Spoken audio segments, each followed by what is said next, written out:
Hello, and welcome to the USA Swimming Virtual Town Hall. Today, you will hear from members of the leadership team of the best NGV in the world. We are filming from our respective homes in the hopes that you and your families are safe and healthy in yours. Allow me to introduce USA Swimming Board of Directors Chair, Bob Vincent. Bob has been on the board of our organization since 2016 and has served as chair since 2018. Bob is a USA Swimming official and a longtime volunteer. Bob's two daughters swam in the Potomac Valley and competed in college. Next up is USA Swimming President and CEO, Tim Hinchey. Tim swam and coached at UC Irvine. Go Anteaters! Tim is an active master swimmer who is averaging 15,000 meters a week before quarantine. And perhaps most notably, Tim is a proud father of 6 with 3 boys who are all members of USA Swimming. Next up is Chief Operating Officer Mike Unger. In his 27-year tenure at USA Swimming, Mike has held almost every position except finance. Mike is a former swim coach and walk-on Division I collegiate athlete. And finally, Managing Director of Sport Development, Joel Shinnefield. Joel is a former club and college coach with 3 very active and athletic sons. Prior to joining USA Swimming's leadership team, Joel served as Executive Director of the College Swimming Coaches Association of America. I'm your host and Chief Commercial Officer, Shayna Ferguson. I proudly swam many years ago at the United States Naval Academy and have really missed the smell of chlorine these past few months. Thank you for joining us today. The aim of this town hall is to provide you insight into USA Swimming's focus during the COVID-19 pandemic and to share our path forward.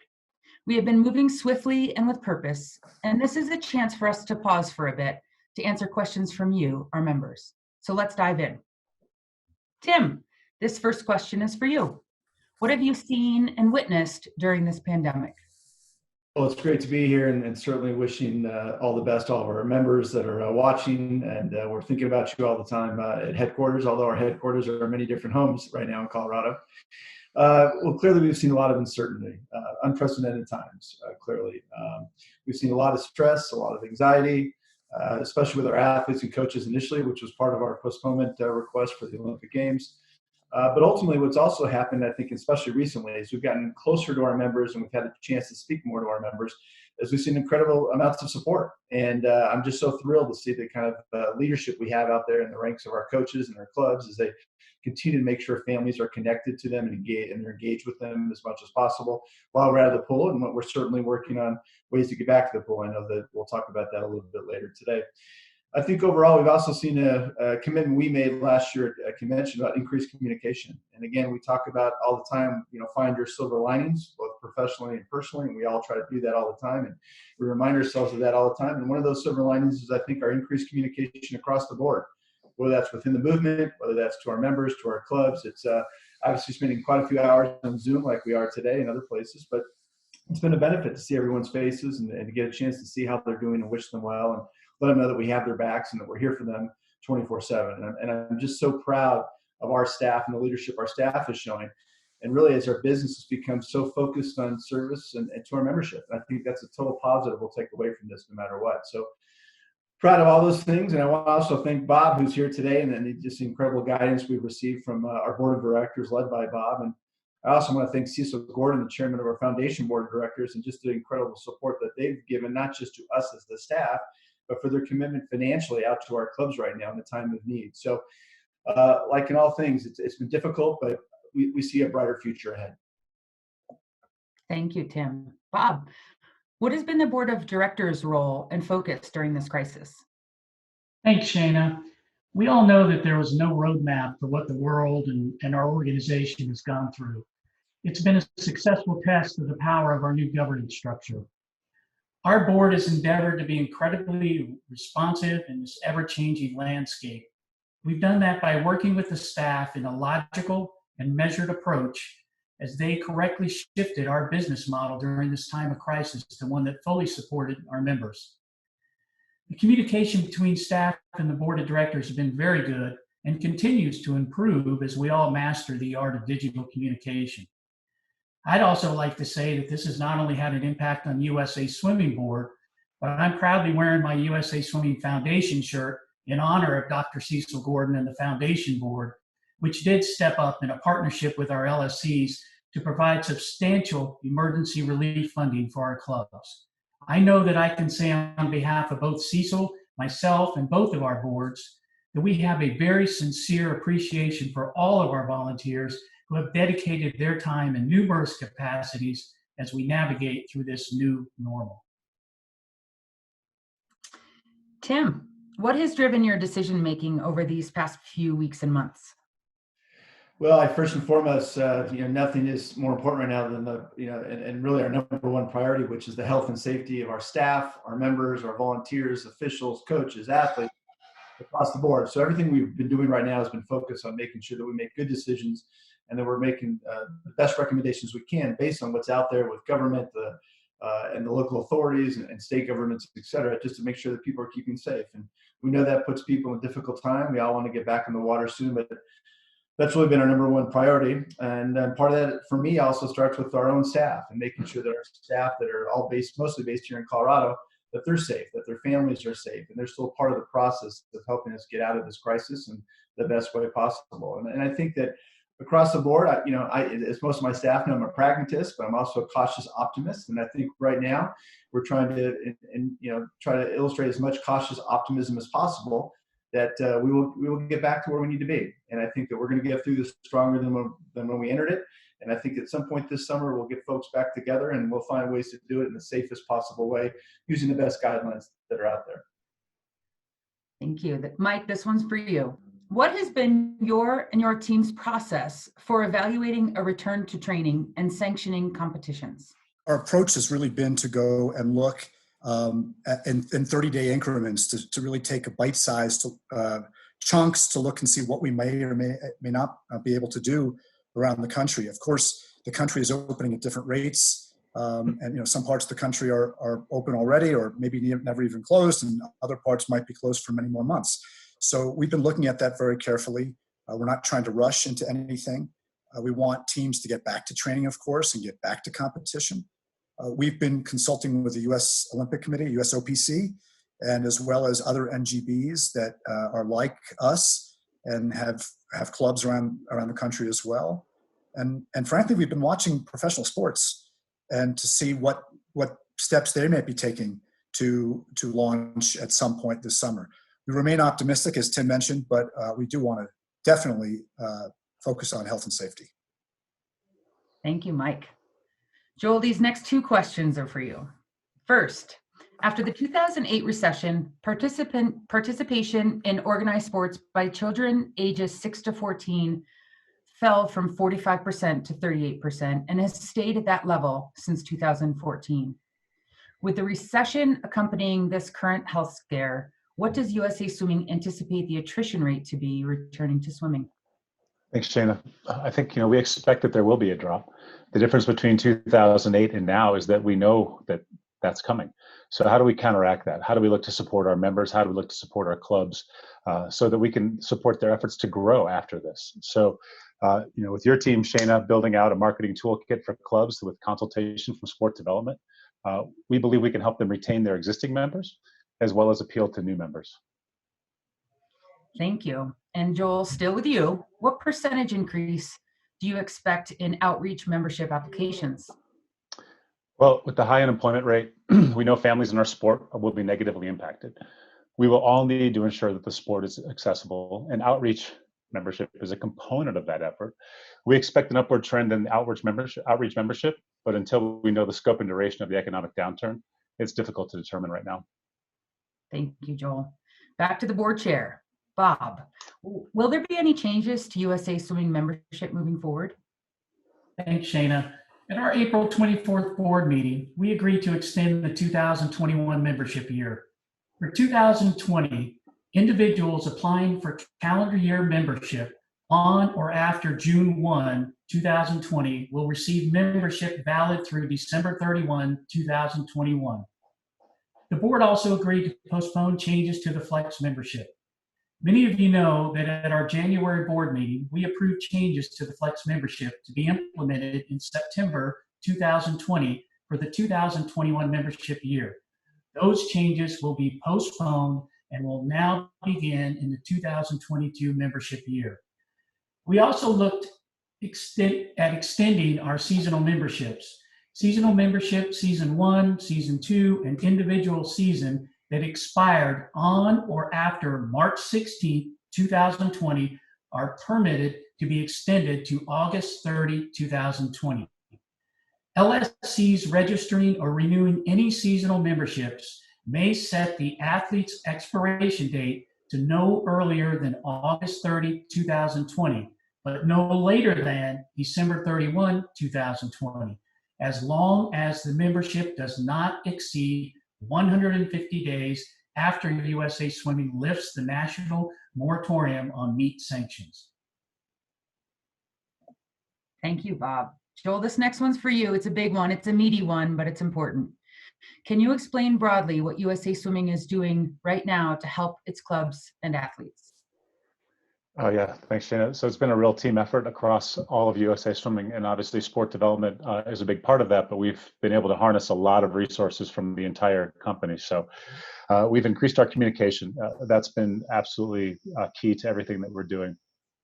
We have added virtual dryland training insurance coverage, and that was through the great work of our risk management department. We've added digital content. We're using our subject matter experts that we've used for our summits and for our other in-person activities to start creating better digital content for all members, whether they be officials, parents, athletes, coaches, etc. We've added a great opportunity through our human resources department, where we're providing the same online and telemedicine for mental health resources to our coaches who don't have their own health insurance during this time. We've added online resources for clubs to distribute to their members, whether those are 2016 Olympic race video or our film, The Last Gold. We've also added Zoom accounts where we're providing free Zoom accounts for 90 days to all of our members who can't afford an enterprise Zoom license. And the virtual content just continues to expand. Most of this has been directed towards athletes and coaches, but we'll start adding some more items for parents and more items for officials as we go forward. But that's included our virtual summits, like our She Leads and We Leads for athletes, our Women's Coaches Summits, a mental health summit for coaches, virtual camps. So we'll be moving those camp experiences that athletes have missed out on to the virtual space. And once again, bringing in our national team athletes, bringing in those subject matter experts to provide content around nutrition, goal setting, and other items so that those athletes still have that camp experience. And then we'll be moving in the fall towards having our virtual regional coach clinics. So the RCCs that have been extremely popular that we've provided across the country will move to the virtual space as well. And our team has already worked on building out that content. And then, as I just mentioned, we're trying to create more programming outside of the program we provide for our coaches and athletes, and that's for our officials. We know that we are going to need to train more officials, especially if we have smaller meets and more dispersed around the country. So meeting with the officials committee and rules and regs to develop some virtual officials training and clinics moving forward. So, and then we're also doing our club visits still, but they're virtual. So we've had our team move in and set up camp with a club for 3 days, and one day do backstroke, one day do breaststroke, and one day do a butterfly clinic for all the athletes to participate in on a club. And then we're also going to provide team webinars as well. And we've been doing these on subjects such as college recruiting, goal setting, staying in shape, and just how to sort of get through this time in a positive way. Hey, Joel, I'd like to jump in for a second. I love hearing about all the great things you're doing for our athletes, clubs, and officials, and really appreciate you mentioning the resources for our parents as well. Last week, I logged on to the Parents Safe Sport training. I was amazed to see that within the first 3 minutes, we maxed out at 300 parents on the call. And I know the team has now made adjustments to accommodate a much bigger class moving forward. To me, this is a sign that the LSC and the local clubs are doing a great job getting the message out about the available training, and I can't tell you how much this is appreciated by everyone. Whether we're swimming right now or not, this is really important, and it'll help us achieve the goal that I set at convention, that all of our over 3,000 clubs become Safe Sport recognized by September 2021. Thanks, Joel. Thank you, Joel, but you're not off the hook yet. I've got another question for you. How is USA Swimming helping clubs get back into the pools? Yeah, so this is obviously, as Mike mentioned, a huge priority for us, getting people back to training safely. And so we released a document on Friday uh, about how to reopen your facility, a checklist of things that you need to do and things you need to consider as you move forward with opening uh, with your facility in partnership with your public health officials and your facility operators. So it's been vetted by our national team doctors. We were lucky to get some consultation from the CDC and the NIH, a few doctors there, and move through and develop, I think, a fairly comprehensive document, which many of our teams are right now using to get back into the facilities, but also they're using it with their local government officials. So they're taking it directly to governor's offices and their staff to say, hey, here's a safe plan to reopen pools. Don't lump pools into phase 4. Let's move pools into phase 2, where they can easily be accessible, but in a controlled manner. Now, the other component of this is how you actually run practice once you get back into the space. And so designing a really good practice routine, really good communication with your parents so that they understand what to do, how to talk to their kids about returning to practice while maintaining appropriate social distancing during the workouts. So that communication piece is key, and there are items within that return to facility document that talk about returning to practice as well. But our team will be more than willing to work with a coaching staff to develop a plan that fits their facility, the size of their club, and what's going on in their community. Thank you, Joel. Mike, this one's for you. Can you provide further information about the Summer Regional Meet Series?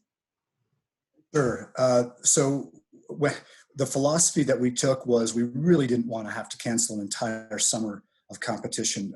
But unfortunately, most of those meets have been canceled or postponed at least. And so we took a different philosophy, and that is the end of summer meets, the culmination meets that you would shave and taper for. We said those are not going to happen. However, we want to kick off the new season. And that's what we decided to do with these regional type meets. We're hoping to have 14 to 15 or so meets around the country that will be smaller in nature, so teams don't have to travel quite as far. And hopefully they all can drive, more of a health conscious decision, our efforts on that. And we're actually meeting this week to talk about the steps within the competitions themselves, whether they should be short course or long course or indoors or outdoors or however we're setting up the meets, all the details for those competitions. They're meant to be senior level meets. They're not going to be age group competitions. But that's the real focus for what this competition series is. We hope to have more information out about this. I realize people are waiting, but we hope to have more information out about this over the next couple of weeks as we learn more and can do some better planning. Thank you, Mike. I've got another question for you. Do you have any further information on Olympic trials cuts? Oh boy, this is the topic that I'm getting hit on this all the time. It's actually a great topic. By the way, the Olympic trials, to reschedule the Olympic trials, our event is so small compared to so many other sporting events that are out there and how they've had to reschedule. So we have a slight appreciation for what other entities, whether it be in sports or outside of sports, have had to do in rescheduling. But the one big question has come about with the Olympic trials time standards. Right now, we have about just over 1,200 athletes qualified for the trials, and we really hope that all of those athletes are able to compete. We are certainly going to manage the best as possible health guidelines within the city of Omaha and at the venue in Omaha. But for right now, we have decided to not set new time standards. We're just holding until we know what's the situation is going to be for training and competition and meets around the country. And we think it's really would be unnecessary to add pressure to athletes and coaches and parents for that matter as well if we said, oh, here's the new standards that we have out there. And so our goal is to publish those standards, republish those standards at some point over the next few months. But until we know when our clubs are back, we're not going to do that. We're going to hold off.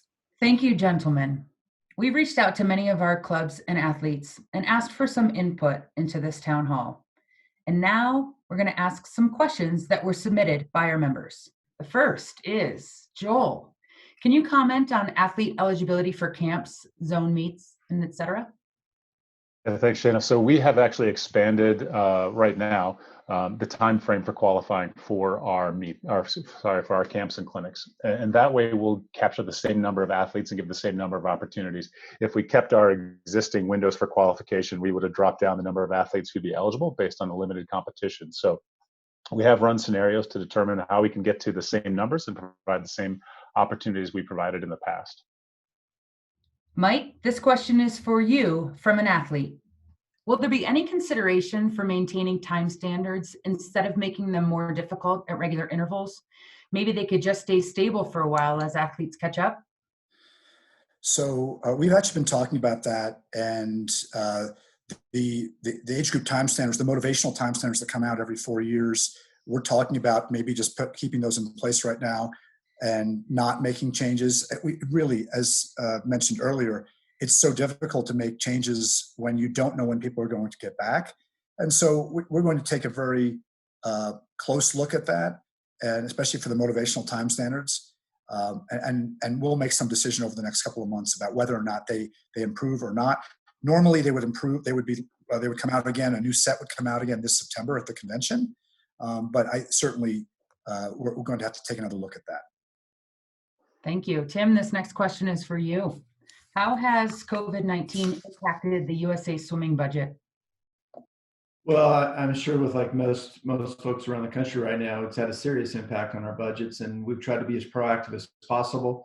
Again, as we said earlier, we've shifted our business model very much to getting all of our business units, all our divisions right now, focused on our membership, which again is also silver lining. So having said that, we need to make sure that we maintain all hands on deck type of approach. At the same time, we know there's things that we can cut, and we have to be prudent with that. So as of this point, as of last week at our board of directors meeting, Eric Skufka, our CFO, and I presented a budget with a reduced expense line of over 20%. So that's a significant cut in overall expenses for this year. Some of that will be moved to 2021 because we know that our one swim meet that we do earn revenue on, which is Olympic trials, as Mike's been discussing, is now pushed to Omaha in 2021. Every other single event that we support, run, and invest in at USA Swimming is an expense item. So again, we'll be bringing those back at the right times based on the calendars that we've kind of talked about before that. So those are important. Again, at the same time, our biggest issue is going to be what happens to membership. So why we're focused to continue to help our 3,000 clubs is because that's our priority. They're the backbone of our organization. You know, we are not USA Swimming without our 350,000 athlete members and 50,000 non-athlete members along with coaches. So everything we're doing right now is going to be focused on making sure membership stays with our clubs, thereby staying with us. At this point, we know we've already taken a massive hit for to the tune of a couple $1 million this spring. That's okay. As we've said earlier, we're opening up an early opportunity to join USA Swimming, which we hope will benefit those folks in the fall. And then we'll have to see what happens in the fall, and we'll react again. And if we need to cut again, we'll be prepared. Nothing's off the table as long as we keep our clubs as healthy as possible. Thank you, Tim. Joel, this one's for you. Are there or will there be any metrics from USA Swimming, such as coronavirus cases plateauing or dropping, prior to finalizing decisions on whether to hold meets like junior nationals? Absolutely. We'll work closely with public health officials to monitor not only federal guidelines, but also local and state before we open up any competition. And we'll make those decisions in the same types of windows, far enough out to give people the opportunity to set travel plans, but then close enough where we can make the right decision for the event itself. And staying with you, Joel, with the likelihood of smaller meets and perhaps virtual meets, many LFCs will likely need more officials. Will USA Swimming offer Zoom certifications for officials? So we'll definitely look at how we could provide some virtual training for officials. As we know, many clubs host the majority of our meets, and some smaller clubs may not even have officials. And if we're moving to micro events and virtual events, and each club will need their own officials, we'll have to find ways to train more officials. Thank you. Now to you, Mike. When age group meets resume, will kids be able to compete in the age group they would have been in for their March championship meets prior to the pandemic? This is a very tough question, and we're sympathetic to the situation, but unfortunately, we probably will not do that, not allow that, and people will have to remain in the same age bracket that they're in when they actually had their birthday. And so it's probably not a very popular answer, but it's the answer that we have to give because we don't know when we're coming back. And so we hope it's the summer, but we don't have any certainty. Thank you, Mike. This next question that came in is actually probably best suited to me answering from the commercial side of the house. So I'm going to ask it and answer it, okay? In consideration of LSC fundraising for future zone meets, etc., can the LSCs use the zone logos to make shirts or consumer products? Good question. As you all know, we do have some standardized zone logos, but we've also had some LSCs asking for some help from us in Colorado to design new LSC logos. And we have jumped in with both feet and are very excited to provide that service. So if there are some LSCs and certainly some clubs who want a little bit of help redesigning their logos, please let us know. We'd be happy to help. And by all means, yes, use those logos to build some product, do some fundraising, whatever help we can give from the commercial side of the house here at One Olympic Plaza, we are here to help. Joel mentioned earlier our marketing toolkit. We will be very soon providing to all clubs a little bit of a plug and play marketing program. We'll have standardized creative across the nation, but you can then use that creative to recruit and retain membership in your regions. We'll provide you with social media templates. We'll provide you with printed collateral templates, email templates, and some lessons on how to utilize local media to your advantage so that you don't have to think about those things. You can just customize them to your teams and to your region. So those will be coming to you soon. Okay, next question is for Bob. Back to the chair. Following the news about the virtual convention this year, how will you still involve everyone? Shana, after convention last year and at our November 2019 board meeting, we discussed the fact that we needed to become more of a technology-driven company. While our staff is still working through all the details, we are looking to try to incorporate through the use of technology many of the elements that made for successful conventions in the past. We will get through this year's convention. But we do understand as an organization what an important and enjoyable experience convention is for our volunteers, athletes, coaches, and we are looking very forward to a time when we can all get together once again and celebrate our great sport. Thank you, Bob. Okay, final question is a tag team for Bob and Tim. I'd love to hear from each of you how you believe this experience will change the way USA Swimming functions moving forward. So I'll toss it to Bob first. Well, I think, for me, the focus is now on technologies and how we can benefit from all this time we've had away from our offices, learning how to communicate effectively using technologies and understanding the importance of communication in our organization. I think that again, we clearly heard from our organization at convention last year, they wanted more communication, more effective communication. And I think that the staff should be commended on an incredible job of doing just that and communicating well with our membership. So I think to me, it's all about using communication moving forward and through new technologies. Tim, to you. Well, thank you, Chairman. I will pick that up and agree with you, which is great news. And thank the board and thank you and your organization that has supported us and really coming to you with recommendations to invest in technology. And again, many people may have seen the recent announcement last year when it came to keeping athletes first, where we're talking about ways, and then the board has helped us invest in opportunities to become a better technology company. And so when it comes to coach accreditation and licensing and education, when it comes to the future of online membership and ways that we can communicate and build a bridge of communication to parents, which we think will be fantastic to help all of us as we continue to try to build our sport. Those are going to be super important to us.